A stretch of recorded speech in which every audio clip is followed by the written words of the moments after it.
Hello everyone, good morning. Thanks for allowing me to sort of tell you our story.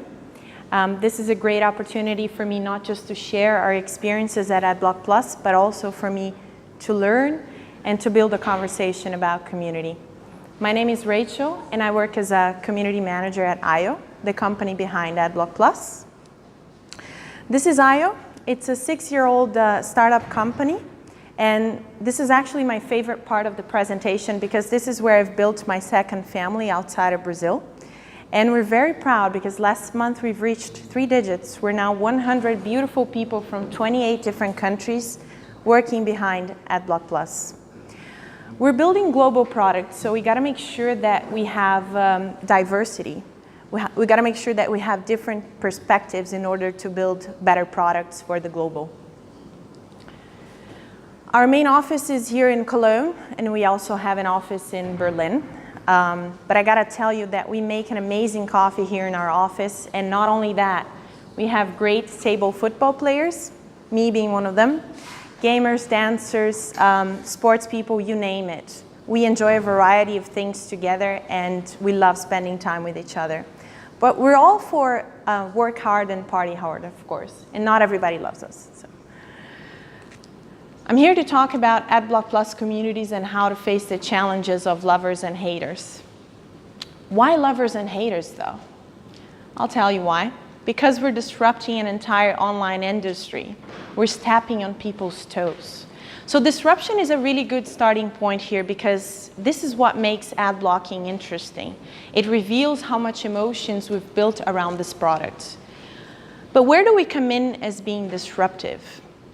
If you look at the online, what's happening with the online experience of the user, you'll realize that there has been a tendency, and this is due to the ad finance model, to go for clickbaits, big banners, pop-ups, a bunch of annoying ads.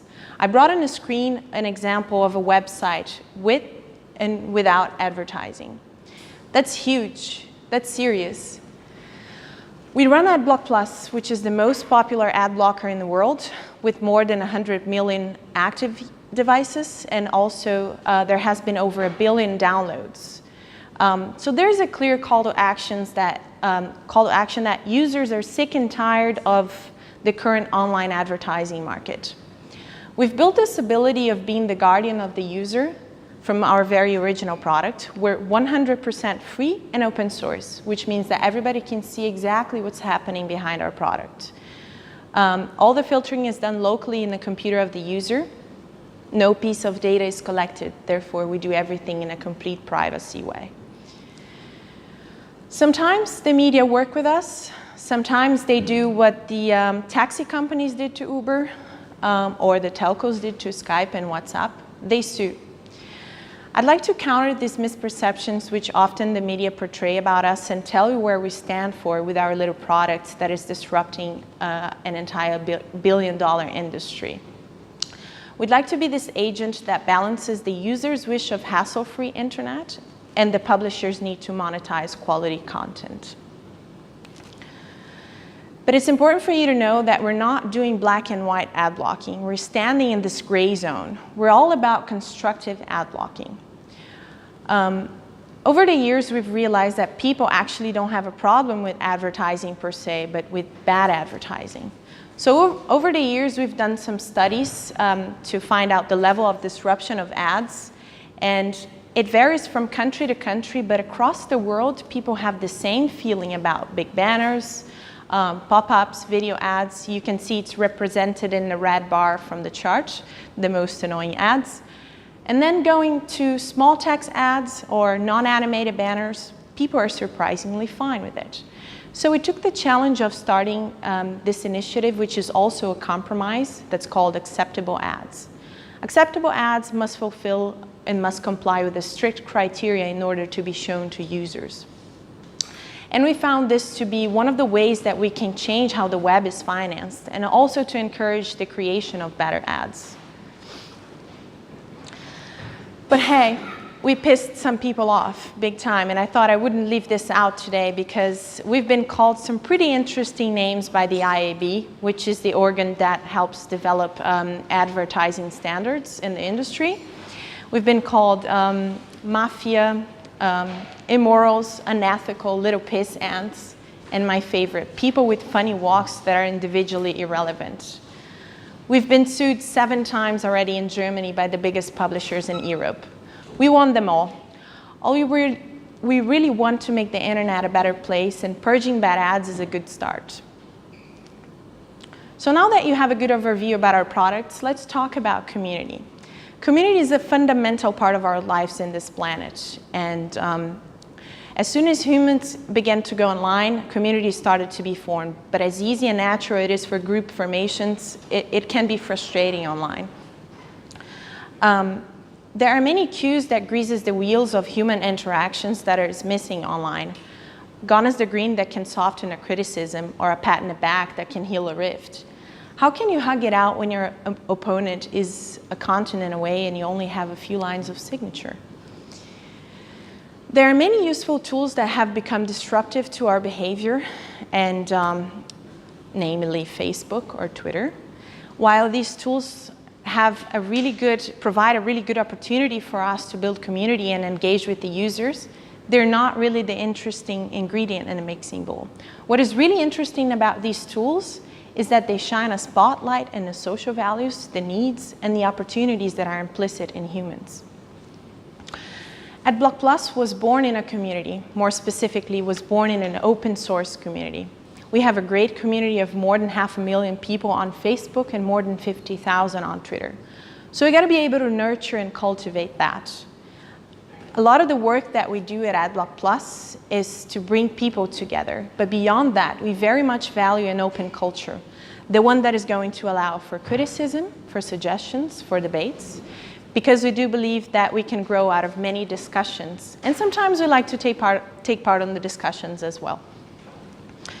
So what role can Adblock Plus play and sort of help us move things forward within our communities? Well, we're clearly not going to solve the online advertising problem ourselves. But I do believe that we have the responsibility to build these communities, to promote movements, and all that kind of stuff that help us globally. So the role that we want to take as Adblock Plus is that we want to have the user's voice. And for that, we got to be able to provide an open space and to listen to our users. We've realized that not many people are participating in the discussions, and for us, in order to build a strong global community that is sustainable, we've got to make sure that everybody participates. So when we launch campaigns, we highly encourage the users to raise their voices. We believe a lot in transparency, and again, the user's voice. But an important thing about transparency is to be able to give the users a voice where they will contribute to a better internet. And for us, in order to solve our problems, we've got to be responsive to the user's concerns. But there are some things that we don't really feel comfortable in having as a standard in our community. For example, people sharing homophobic comments. We're a very pro-diversity company. We don't think that's cool. We take that out. We don't want that to be an example, right? A lot of the work of a community manager is to not get dragged into situations where you will see folks with very little practical substance that are trying to play the bait club and not really adding value to the community. Another example is when we're trying to build a conversation and there are some agents that come in and instead of adding value to the community, they're just bringing unsolicited advertising. That also gets removed. So what are the challenges that we're facing now? Misinformation is a big one, and in my opinion is the biggest one, because there's a lot being said about us and a lot is being built by the media. Well, we're disrupting an entire industry. We're disrupting economics. And that comes with a lot of responsibility. Why responsibility? Because we have the trust of millions of users, because we value very much quality content, and we know that most websites rely on advertising in order to survive. So we got to take good care of that. Otherwise, ad blocking becomes free riding. At the same time, what we think might be misinformation is just an opinion that somebody doesn't agree with. And an important thing about having an open culture is to allow people to share their opinions. I brought an example here. It's kind of hard to read, so I'll go through it with you guys, which is often what we get from users that think that we're selling ads. The user says blocking ads from a content creator and replacing them with your own sounds a whole lot like you're stealing their revenue. This is a great opportunity for us to politely clarify and tell he or she that they are in control. At the same time, a lot of what we think is misinformation might just be an opinion, like I said. So we got to get to a point where we do not ban someone's content because it's hurting someone's feeling or because somebody doesn't agree with. That is a tricky one, because if we don't do a good job, we can block progress. So before I conclude, I wanted to make two very important points here for us in order to have a well-informed and balanced community. We got to make sure that we have diversity of viewpoints, which you can do by giving everyone a voice. And the other one is to make sure that we provide enough common ground that we can all make progress together. And that is the approach that we want to take at Adblock Plus. And we hope to build more communities that will help us build a more functioning and more fair internet. Thank you very much for the opportunity. Dankeschön. I'm not sure if we have more time for questions, but I'm going to be hanging around here, so feel free to come to me. I'd love to meet you. Thank you very much.